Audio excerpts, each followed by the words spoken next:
Jadi dulu kita akan membaca dari Kejadian pasal 12. Dan sesudah pasal 12 kita akan membaca dari Kejadian pasal 15.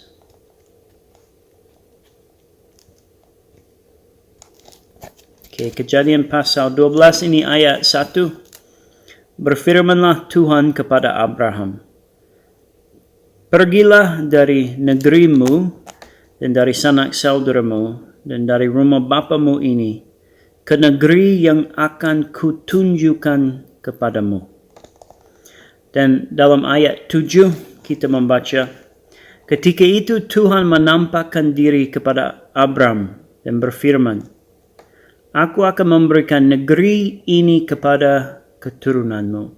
Maka didirikannya di situ mezbah bagi Tuhan yang telah menampakkan diri kepadanya.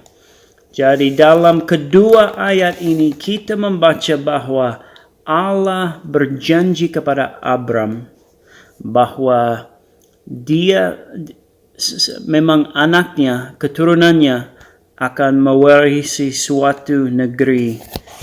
Dan negeri itu, kata firman Tuhan, negeri itu akan ditunjukkan kepada Abraham. Nah, dalam pasal 15 kita membaca sedikit lagi tentang ini. Ini pasal 15 ayat 7 sampai 16. Jadi janji Allah kepada Abraham menjadi lebih detail, lebih nyata di sini. Ini ayat 7. Lagi firman Tuhan kepadanya, akulah Tuhan yang membawa engkau keluar dari Ur Kasdim untuk memberikan negeri ini kepadamu menjadi milikmu. Kata Abram, ya Tuhan Allah, dari manakah aku tahu bahwa aku akan memilikinya? Firman Tuhan kepadanya, ambillah bagiku seekor lembu betina berumur 3 tahun, seekor kambing betina berumur 3 tahun, seekor domba jantan berumur 3 tahun, seekor burung terukur, dan seekor anak burung merpati. Diambilnyalah semuanya itu bagi Tuhan, dipotong 2, lalu diletakkannya bagian-bagian itu, yang satu di samping yang lain. Tetapi burung-burung itu tidak dipotong 2. Ketika burung-burung buas hinggap pada daging binatang-binatang itu, maka Abram mengusirnya. Menjelang matahari terbenam, tertidurlah Abram dengan nyenyak, lalu turunlah meliputinya gelap gulita yang mengerikan. Firman Tuhan kepada Abram, ketahuilah dengan sesungguhnya bahwa keturunanmu akan menjadi orang asing dalam suatu negeri yang bukan kepunyaan mereka, dan bahwa mereka akan diperbudak dan dianiaya 400 tahun lamanya. Tetapi bangsa yang akan memperbudak mereka akan kuhukum. Dan sesudah itu mereka akan keluar dengan membawa harta benda yang banyak. Tetapi engkau akan pergi kepada nenek moyangmu dengan sejahtera. Engkau akan dikuburkan pada waktu telah putih rambutmu. Tetapi keturunan yang keempat akan kembali ke sini. Sebab sebelum itu, kedurjanaan orang Amori itu belum genap. Jadi di sini kita membaca sekali lagi bahwa Allah berjanji kepada Abram bahwa keturunannya akan kembali ke tanah itu, tanah yang dijanjikan itu, sesudah mereka diperbudak di Mesir. Dan alasannya mereka tidak langsung memiliki tanah itu pada waktu itu adalah menurut firman Tuhan di sini dalam ayat 16, kedurjanaan orang Amori itu belum genap. Jadi dalam kitab Yashua, ketika kita membaca bahwa orang Israel masuk tanah itu, masuk negeri itu, dan mereka berperang melawan orang-orang di Kanaan, kita membaca bahwa itu suatu hukuman untuk orang-orang di Kanaan. Karena mereka memang orang-orang yang sangat jahat. Jadi Allah menggunakan bangsa Israel. Bukan karena bangsa Israel penuh dengan orang yang baik atau penuh dengan orang yang benar. Teman-teman yang sudah belajar dari kitab Yosua sudah tahu itu tidak betul, ya, bahwa bangsa Israel memang penuh dengan orang yang juga berdosa, tetapi Allah menggunakan mereka untuk menghukum suku-suku bangsa-bangsa yang ada di tanah Kanaan. Jadi ini tanah yang dijanjikan Allah kepada Abram, tanah yang dijanjikan khusus untuk keturunannya. Jadi kita membaca dalam firman Tuhan ketika bangsa Israel masuk tanah itu dan berperang dan mengalahkan suku-suku yang sudah ada di situ, bahwa itu penggenapan janji Allah. Jadi penggenapan janji Allah itu menunjukkan kesetiaan Allah, kebaikan Allah kepada umatnya. Jadi kita kembali ke Yosua pasal 20. Kita akan membahas sedikit-sedikit dari pasal 12 dulu, lalu pasal 13. Dan sesudah itu kita akan lanjut ke perjanjian baru, supaya kita bisa tahu makna yang benar dari cerita ini dalam kitab Yosua pasal 12 dan 13. Oke, Yosua 12 dalam ayat 1 sampai 6 kita membaca tentang raja-raja yang dikalahkan oleh Musa. Raja-raja yang dikalahkan oleh Musa yaitu Sihon. Dalam ayat 2, raja orang Amori, ya. Dan juga kita membaca tentang Og, raja Basan. Sihon dan Og, kedua raja ini dikalahkan oleh Musa. Berarti kedua raja ini belum ada di tanah itu yang dijanjikan. Mereka memang di daerah timur dari sungai Yordan. Dan pasti teman-teman ingat bahwa Allah berfirman kepada Musa bahwa Musa tidak akan masuk tanah yang dijanjikan itu. Dia tidak akan menyeberang sungai Yordan dan masuk tanah itu. Jadi dia meninggal sebelum mereka masuk. Tetapi sebelum dia meninggal, dia memimpin bangsa Israel dan mereka mengalahkan kedua raja ini. Dikatakan dalam ayat 6, Musa hamba Tuhan itu beserta orang Israel telah mengalahkan mereka, dan Musa hamba Tuhan itu telah memberikan daerah itu kepada orang Ruben, orang Gad, dan suku Manasya yang setengah itu menjadi milik mereka. Dan kita membaca lebih banyak tentang hal ini dalam pasal 13 tentang pembagian tanah. Tetapi ketiga suku ini, yaitu Ruben, Gad, dan setengah suku Manasya, milik mereka menjadi tanah yang ke arah timur dari sungai Yordan. Itu menjadi milik mereka, tanah mereka sendiri. Jadi mereka menghuni tanah itu. Mereka tidak masuk. Memang tanah mereka tidak termasuk tanah yang ke arah barat.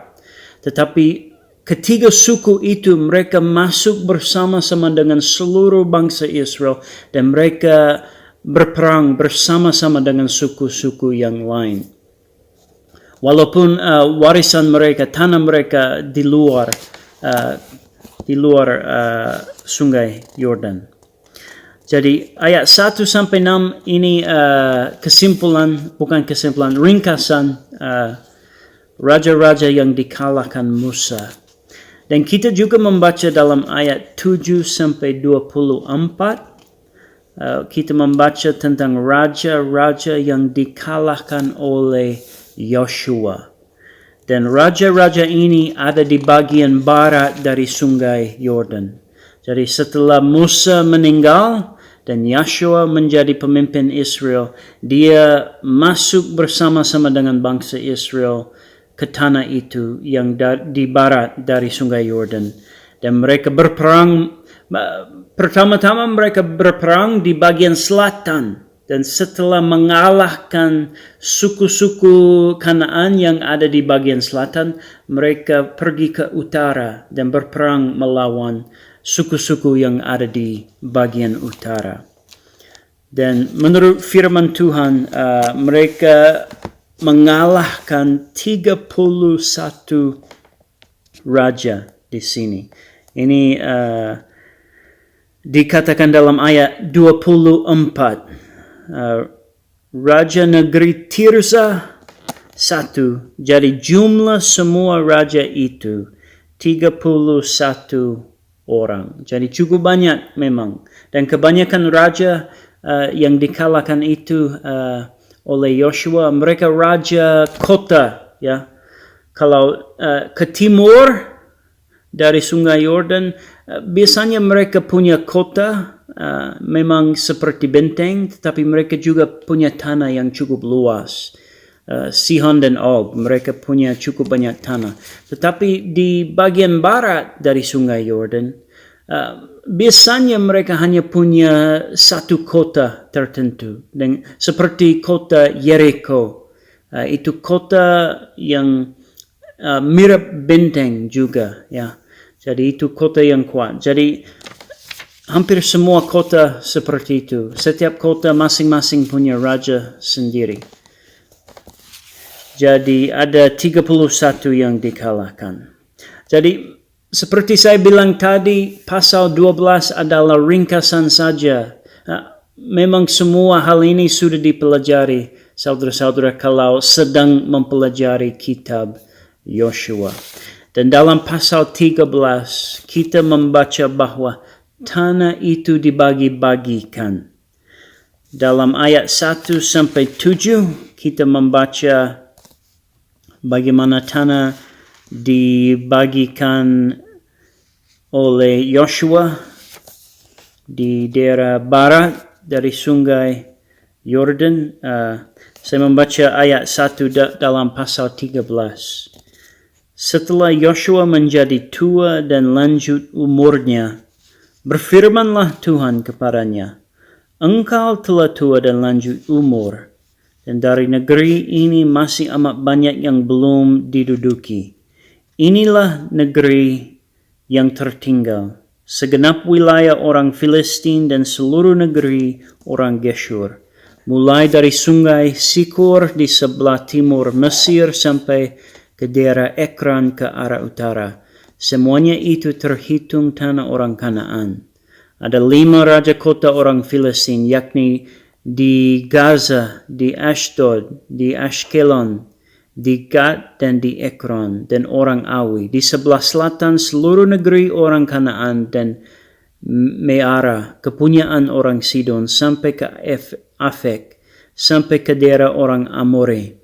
Selanjutnya, negeri orang Gebal dan seluruh gunung Lebanon di sebelah matahari terbit. Mulai dari Baal Gad di kaki gunung Herman sampai ke jalan yang menuju ke Hamat.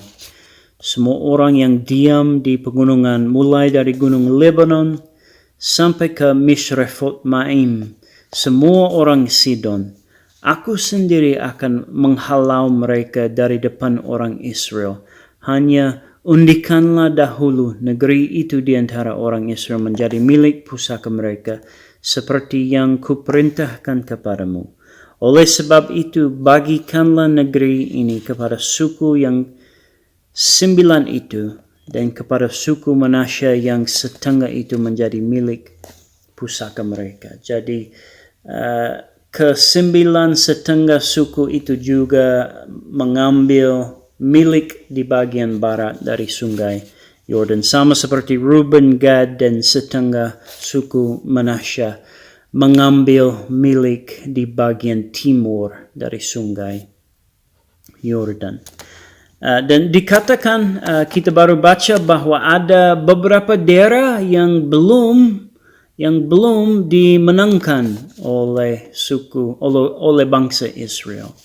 Dan nanti khususnya dalam kitab Hakim-Hakim juga 1 Samuel, 2 Samuel kita membaca lebih banyak tentang peperangan Israel dengan orang Filistina, peperangan Israel dengan suku Kanaan yang lain. Dan memang ada alasan bahwa Tuhan tidak memusnahkan setiap suku itu dengan 100%. Dia tidak melakukan itu karena dia ingin supaya bangsa Israel tetap bergantung kepada dia, supaya mereka tidak berpikir bahwa mereka aman-aman saja, tetapi mereka tetap bergantung sepenuhnya kepada dia. Dan nanti dalam Hakim-Hakim kita membaca bahwa Allah dia juga menggunakan suku-suku Kanaan untuk menghukum umatnya sendiri. Jadi sisanya suku-suku Kanaan itu masih punya peran dalam rencana Tuhan untuk umatnya. Dan kita membaca bahwa bagian besar di Kanaan itu dimenangkan oleh orang-orang Israel. Mari kita kembali ke Yosua pasal 1. Yosua pasal 1 ini sebelum mereka memenangkan Kanaan, yaitu tanah yang dijanjikan itu. Yosua pasal 1, ini ayat 7 dalam pasal 1. Tuhan berfirman langsung kepada Yosua dan dia berfirman, hanya kuatkan dan teguhkanlah hatimu dengan sungguh-sungguh. Bertindaklah hati-hati sesuai dengan seluruh hukum yang telah diperintahkan kepadamu oleh hamba-Ku Musa. Janganlah menyimpang ke kanan atau ke kiri, supaya engkau beruntung kemanapun engkau pergi. Jadi Allah berfirman kepada Yosua, kalau bangsa Israel akan memenangkan tanah yang dijanjikan ini, kamu harus memegang firman Tuhan. Tidak boleh menyimpang ke kiri atau ke kanan. Kamu harus memegang firman Tuhan. Harus mengindahkan segala yang diperintahkan oleh Tuhan melalui Musa. Jadi kita membaca bahwa alasan utama bangsa Israel masuk tanah itu dan menangkan tanah itu adalah mereka memegang firman Tuhan. Mereka ikut Tuhan dan mengindahkan suaranya. Jadi mereka itu alasan mereka diberi tanah yang dijanjikan itu. Oke, itu sedikit saja dari pasal 12 dan 13. Kita membaca pasal 12 tentang raja-raja yang dikalahkan oleh Musa, oleh Yosua, dan juga pembagian tanah, yaitu tanah yang diberikan kepada ke-9,5 suku di daerah barat dari sungai Yordan dan juga kepada 2,5 suku itu di daerah timur dari sungai Yordan. Nah, sekarang saya ingin supaya kita belajar dari perjanjian baru, perspektif perjanjian baru tentang tanah ini dan tentang apa yang Allah lakukan ketika dia membawa bangsa Israel ke dalam tanah yang dijanjikan itu dan dia memberikannya kepada mereka.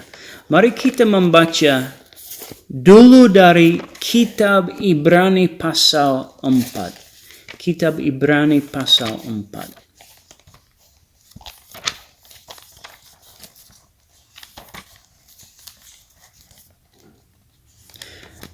Teman-teman, kita memang adalah orang Kristen, ya. Jadi ketika kita membaca dan menafsirkan perjanjian lama, kita harus melakukan hal itu melalui kacamata perjanjian baru. Jadi itu yang akan kita lakukan saat ini. Kita akan melihat apa yang dikatakan perjanjian baru tentang Yosua, tentang tanah itu. Oke? Jadi kita melihat di kitab Ibrani, kita akan fokus memang pada ayat 8 dan berikutnya, tetapi saya mau mulai membaca dengan ayat 1, ya, dengan ayat 1. Sebab itu baiklah kita waspada supaya jangan ada seorang di antara kamu yang dianggap ketinggalan. Sekalipun janji akan masuk ke dalam perhentiannya masih berlaku. Karena kepada kita diberitakan juga kabar kesukaan sama seperti kepada mereka. Tetapi firman pemberitaan itu tidak berguna bagi mereka karena tidak bertumbuh bersama-sama oleh iman dengan mereka yang mendengarnya.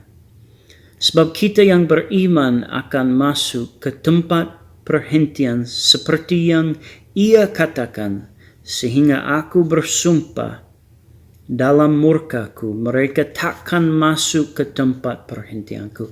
Nah, ini sumpah Allah tentang generasi sebelum generasi yang masuk tanah itu. Ini orang tua mereka memang, orang tua yang meninggal mati di padang gurun dan mereka tidak mewarisi janji Allah itu. Mereka takkan masuk ke tempat perhentianku sekalipun pekerjaannya sudah selesai sejak dunia dijadikan.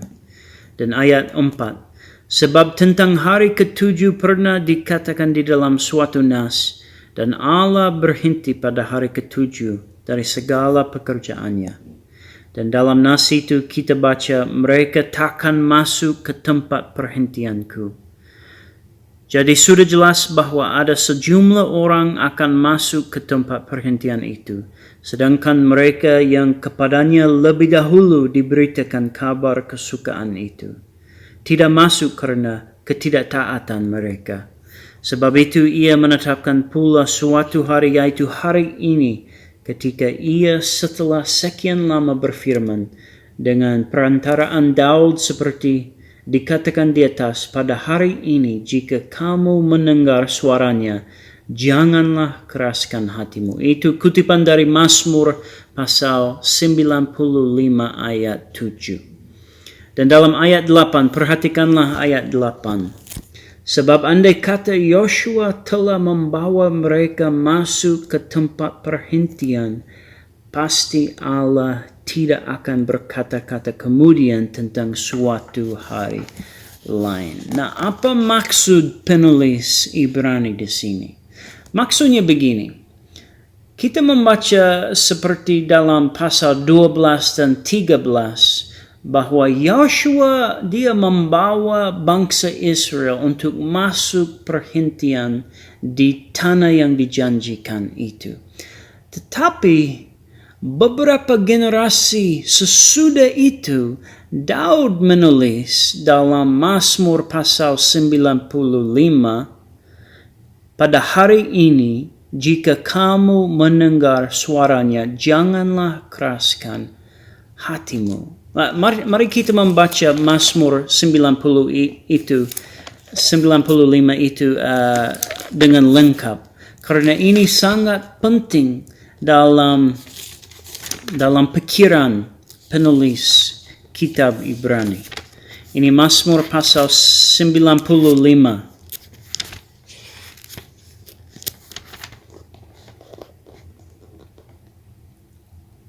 Dikatakan, marilah kita bersorak-sorai untuk Tuhan, bersorak-sorai bagi gunung batu keselamatan kita. Biarlah kita menghadap wajahnya dengan nyanyian syukur. bersorak-sorak baginya dengan nyanyian mazmur, sebab Tuhan adalah Allah yang besar dan Raja yang besar mengatasi segala Allah. Bagian-bagian bumi yang paling dalam ada di tangannya. Puncak gunung-gunung pun kepunyaannya. Kepunyaannya laut, dialah yang menjadikannya, dan darat, tangannya lah yang membentuknya.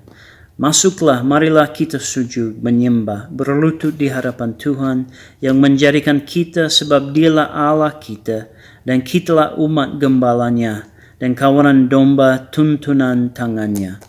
Pada hari ini, nah ini yang dikutip oleh penulis kitab Ibrani. Pada hari ini sekiranya kamu mendengar suaranya, janganlah keraskan hatimu seperti di Meribah, seperti pada hari di masa di padang gurun. Pada waktu nenek moyangmu mencobai aku, menguji aku, padahal mereka melihat perbuatanku. 40 tahun aku jemu kepada angkatan itu. Maka kataku, mereka suatu bangsa yang sesat hati, dan mereka itu tidak mengenal jalanku. Sebab itu aku bersumpah dalam murkaku, mereka takkan masuk ke tempat perhentianku. Jadi orang yang menulis kitab Ibrani, maksudnya adalah Daud menulis pasal ini, tulisan ini sesudah mereka sudah ada di tanah yang dijanjikan. Tetapi Daud sendiri, dia membicarakan suatu perhentian yang masih ada, yang belum mereka tangkap. Itu maksudnya dalam ayat 8 dalam kitab Ibrani pasal 8. Sebab andai kata Yosua telah membawa mereka masuk ke tempat perhentian, pasti Allah tidak akan berkata-kata kemudian tentang suatu hari lain. Jadi daerah perhentian, tempat perhentian mereka di tanah yang dijanjikan itu hanya bayangan, gambaran tentang tempat yang lain, tempat yang lebih besar, lebih luar biasa yang lain. Jadi dalam ayat 9 penulis Ibrani, dia menulis, jadi masih tersedia suatu hari perhentian bagi umat Allah. Dan ayat 10, sebab barang siapa telah masuk ke tempat perhentiannya, ia sendiri telah berhenti dari segala pekerjaannya, sama seperti Allah berhenti dari pekerjaannya. Karena itu baiklah kita berusaha untuk masuk ke dalam perhentian itu, supaya jangan seorang pun jatuh karena mengikuti contoh ketidaktaatan itu juga. Dan dengarkanlah ayat 12. Kita semua tahu ayat 12 juga. Sebab firman Allah hidup dan kuat dan lebih tajam daripada pedang bermata dua manapun. Ia menusuk amat dalam sampai memisahkan jiwa dan roh, sendi-sendi dan sumsum. Ia sanggup membedakan pertimbangan dan pikiran hati kita. Nah, ketika bangsa Israel masuk Kanaan, tanah yang dijanjikan itu, mereka pakai apa untuk memenangkan tanah itu? Mereka pakai pedang, ya. Mereka berperang dengan pedang. Jadi penulis Ibrani di sini maksudnya adalah kita juga masih ada perhentian. Kita belum masuk perhentian yang kekal itu. Jadi kita harus melakukan apa untuk memenangkan perhentian yang kekal itu? Kita memegang erat firman Tuhan. Karena firman Tuhan diberikan kepada kita oleh Allah supaya kita bisa menjadi umatnya, supaya kita bisa mendengarkan suaranya. Ini sarana anugerah Allah supaya kita disempurnakan dalam jalan kita, supaya kita dikuduskan, supaya kita menjadi orang yang sungguh-sungguh mengenal Allah. Jadi memang pedang kita bukan pedang seperti yang dipakai bangsa Israel, tetapi pedang kita adalah firman Tuhan. Itu firman Tuhan, dan melalui anugerah Allah kita bisa dengan firman Tuhan ini masuk perhentiannya yang kekal itu. Dan kita membaca dalam Ibrani pasal 11. Ibrani pasal 11. Ada penjelasan yang lebih dalam lagi tentang tanah itu, yaitu perhentian kita. Bahkan Abraham sendiri mengerti bahwa tanah itu bukan saja tanah yang di Kanaan, di Timur Tengah, tetapi tanah yang sungguh-sungguh dijanjikan oleh Allah adalah seluruh dunia yang baru. Jadi mari kita membaca ayat 8. Ini Ibrani pasal 11 ayat 8. Karena iman, jadi memang seluruh pasal ini menekankan iman. Iman. Diulang berkali-kali iman. Jadi kita membaca bahwa melalui iman kita mewarisi apa yang dikatakan dalam pasal ini. Dalam ayat 8, karena iman Abraham taat. Jadi memang dalam kehidupan Abraham, iman menimbulkan ketaatan. Ketika ia dipanggil untuk berangkat ke negeri yang akan diterimanya menjadi milik pusakanya. Lalu ia berangkat dengan tidak mengetahui tempat yang ia tujui. Karena iman, ia diam di tanah yang dijanjikan itu seolah-olah di suatu tanah asing, dan di situ ia tinggal di kemah dengan Ishak dan Yakub, dan yang turut menjadi ahli waris janji yang satu itu. Dan perhatikanlah ayat 10 ini. Sebab ia menanti-nantikan kota yang mempunyai dasar, yang direncanakan dan dibangun oleh Allah. Nah, apa maksudnya dengan kota yang mempunyai dasar, yang direncanakan dan dibangun oleh Allah? Kita membaca dalam ayat 14, sebab mereka yang berkata demikian menyatakan bahwa mereka dengan rindu mencari suatu tanah air. Dan kalau sekiranya dalam hal itu mereka ingat akan tanah asal yang telah mereka tinggalkan, maka mereka cukup mempunyai kesempatan untuk pulang ke situ. Nah, perhatikanlah ayat 16, ini sangat penting. Tetapi sekarang mereka merindukan tanah air yang lebih baik, yaitu satu tanah air surgawi. Sebab itu Allah tidak malu disebut Allah mereka, karena ia telah mempersiapkan sebuah kota bagi mereka. Jadi Abraham, menurut penulis Ibrani di sini, Abraham sebenarnya mengerti bahwa tanah yang dijanjikan Allah kepadanya bukan saja tanah yang di Kanaan itu, tetapi tanah yang dijanjikan Allah kepada Abraham sebenarnya adalah tanah surgawi, tanah air yang surgawi.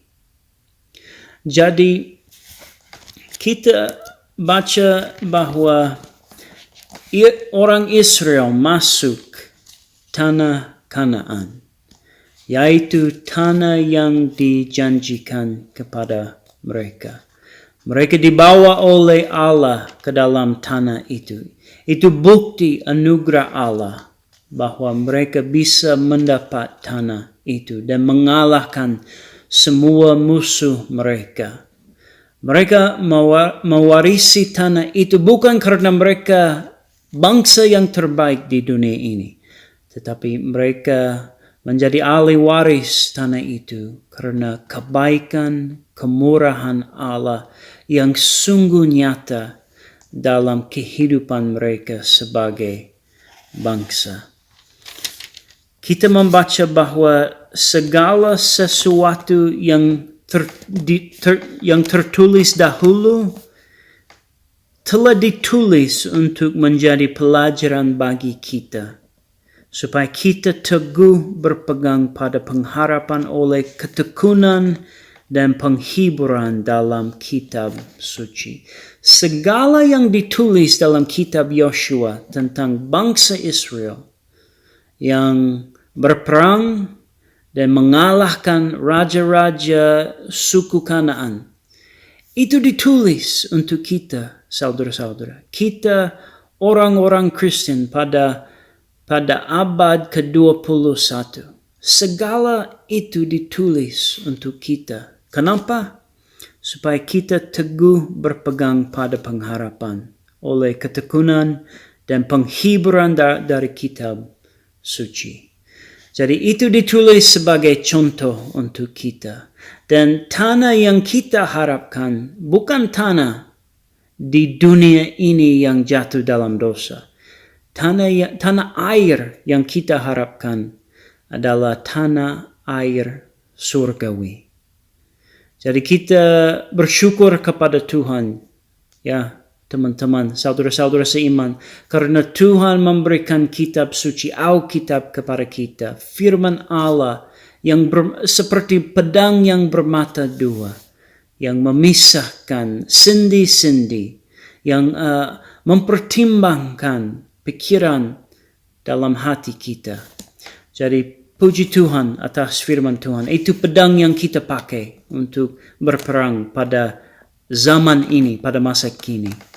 Itu juga pedang yang Allah berikan untuk kebaikan kita.